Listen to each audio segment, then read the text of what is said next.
We're happy to celebrate 30 years of working with our community partners to build neighborhoods here in Boston. LISC believes that everyone has the right to live in a safe, prosperous neighborhood full of opportunities, and we are happy to have been working with community partners here in Boston for 30 years to make that a reality.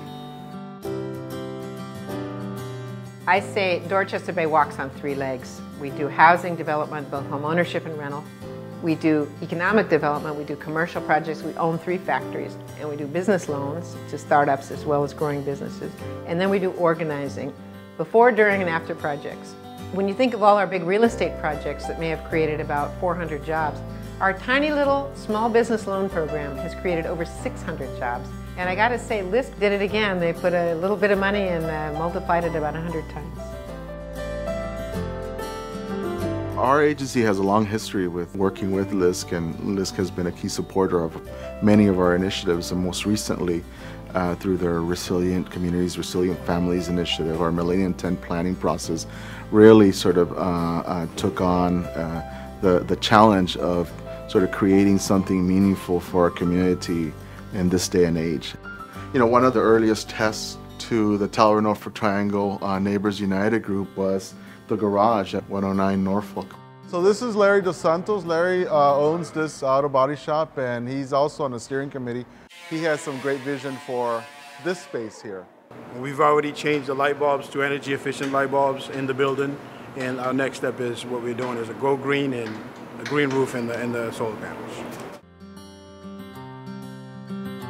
Urban Edge started work in 1974 as a real estate sales brokerage organization to combat redlining in Jamaica Plain, and has worked through that time to re-knit the edges of JP and Roxbury.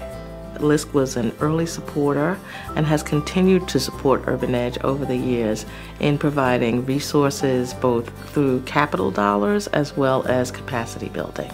I do this work because I was given an opportunity to reach a certain level of potential because people believed in me, and I want to create environments where there are lots of young people who can achieve things despite their zip code and their statistics. LISC has been there and responded well to sort of the needs of agencies like ourselves in terms of providing resources and technical assistance and connections. If you get enough people together, they fix things up block by block, project by project, business by business, and after a while, the business district becomes the living room of the neighborhood. You can have a healthy, mixed neighborhood, mixed racially, mixed economically, and I think that public happiness is what results. Community development isn't just about the leadership, it's about the people who live in the communities and work in our agencies. And so we couldn't do any of this work without those dedicated, smart folks.